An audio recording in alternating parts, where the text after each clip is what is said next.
Proses pemasangan wheatbed karpet pertanian sudah selesai dan penyusunan bibit juga sudah selesai ya.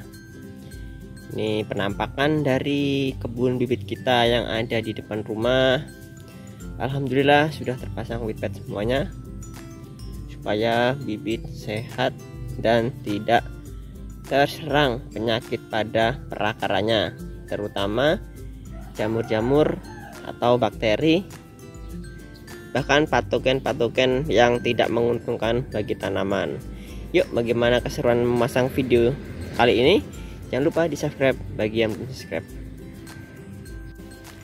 Assalamualaikum warahmatullahi wabarakatuh. Kembali lagi ke channel saya, Adina Prayogi.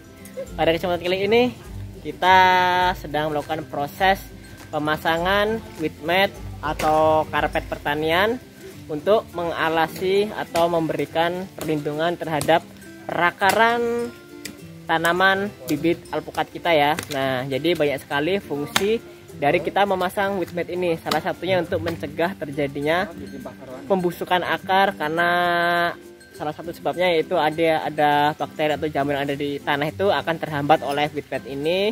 Kemudian untuk mengendalikan gulma, kemudian cacing tanah juga itu bisa terhambat oleh adanya wheatbed ini. Nah, oke teman-teman, bagaimana caranya? Ikuti terus video kali ini. Jangan lupa di subscribe bagi yang belum subscribe. Nah, jadi oke teman-teman, sebelum memasang itu tanahnya itu harus kita ratakan terlebih dahulu ya. Jadi supaya nanti wheatbed itu akan rata oleh permukaan tanah. Terutama apa? Terutama batu ya, batu ataupun kerikil yang menonjol itu harus kita ratakan. Supaya apa? Supaya wheatbed atau karpet kita ini tidak bolong atau tidak rusak oleh kerikil maupun batu ya. Nah, ini kita sedang melakukan proses pemasangan.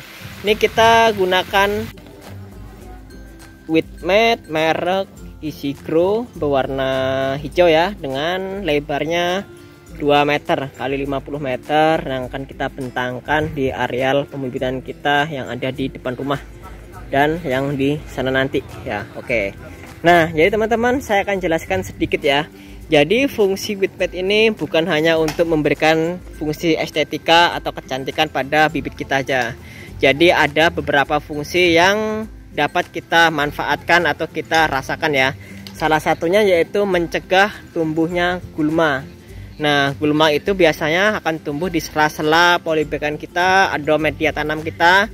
Nah, di sini ya. Nah, di situ biasanya akan tumbuh, sela-sela itu ada gulmanya. Jadi kalau udah kita pasang karpet ini, tidak ada gulma yang tumbuh lagi. Jadi kita akan meminimalisir tenaga kerja untuk mencabuti gulma atau herbisida yang kita gunakan ya. Nah, itu fungsi yang paling utamanya.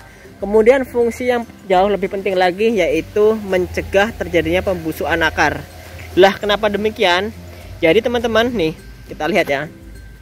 Biasanya di bawah polybag ini ketika kita letakkan di tanah itu nanti akan adanya suatu aktivitas mikroorganisme atau organisme tertentu ya. Misalnya ada cacing. Cacing itu akan membuat gumpalan-gumpalan tanah yang akan menyumbat lubang-lubang polybag ini ya. Apabila lubang-lubang ini tersumbat oleh tanah yang dibentuk oleh cacing itu, maka akan menutupi keluarnya masuk air, di mana nanti akan sirkulasi air itu akan menjadi buruk yang menyebabkan terjadinya pembengkakan atau penumpukan air yang ada di dalam polybag ya, yang menyebabkan terjadinya pembusukan akar. Nah, itu ya. Kemudian untuk mencegahnya juga aktivitas mikroorganisme di jamur bakteri yang ada dalam tanah untuk naik ke atas media tanaman kita. Nah, itu yang fungsi-fungsi juga. Kemudian fungsi yang lainnya juga yaitu wheatbed ini ketika terkena sinar matahari, dia itu sifatnya panas ya. Dengan panasnya itu dia akan merusak bakteri atau jamur yang ada di bawah wheatbed ini ya. Jadi bisa untuk sebagai alat untuk membunuh bakteri atau jamur yang tidak baik dalam tanaman kita. Nah, ini sekarang kita lagi proses pemasangannya. Di bagian tepi ini kita untuk sementara kita urut terlebih dahulu, kita gali ya. Kita gali kemudian kita timbun dengan tanah ya, supaya tidak lepas dulu. Nah, untuk di sambungannya nanti kita akan gunakan klem ya. Kita akan gunakan klem yang biasa digunakan untuk mengeklem wheatbed ini. Nah, ini dia. Ini proses pemasangannya sudah hampir 60% selesai. Nah, ini bibitnya sudah kita susun di atas feed matnya. Nah, ini air masih bisa ngeresep ya, masih bisa meresap ke bawah ini. Nah, itu ya. Nih teman-teman nih kondisinya. Nah, kemudian kita juga menyusunnya itu jauh lebih mudah juga. Karena apa?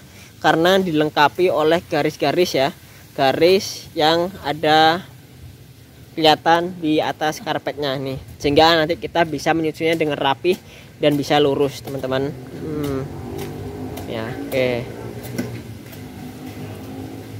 Jadi bisa lebih estetik juga ya, kita pikir bisa lebih rapi juga, kemudian bersih juga halaman kita ketika kita pasang dengan ini.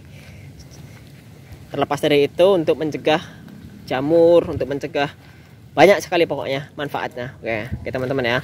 Namun konsekuensinya itu nanti suhu lingkungan itu akan lebih panas, jadi kita harus lebih mengkontrol kondisi suhu ketika siang hari. Nah, alangkah baiknya nanti sebelum panas itu harus kita siram dengan air, atau kita sering sekali menspraynya dengan air untuk menurunkan suhu ya, supaya tidak terlalu panas. Nah, ini teman-teman, ini stok bibit alpukat Niki kita ukuran 60 cm ya, 50 sampai 60 cm. Namun ini tidak bisa dikirim dengan online ya, ini harus via offline, diambil di lokasi langsung. Ini kita siapkan Niki ukuran 50 sampai 60 cm. Nah, itu yang kerja memasang weed mat tuh. Yang sampingnya kita ganjal dengan menggunakan planter bag saja.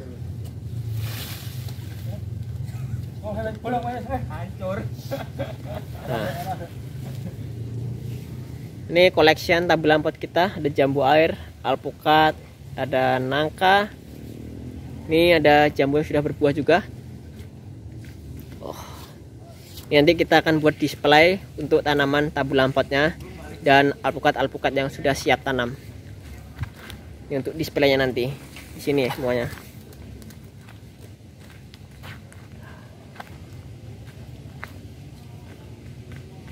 Oke teman-teman, kita sedang nanti teman-teman apabila ada pertanyaan atau ingin pemesanan bibit bisa langsung kontak WA kita ya.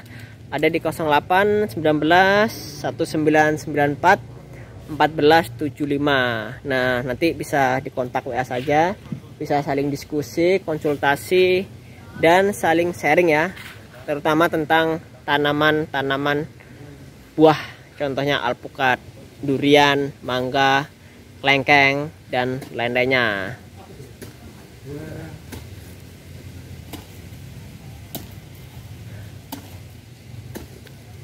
Oke, saya akhiri sampai di sini. Saya ucapkan terima kasih. Wassalamualaikum warahmatullahi wabarakatuh.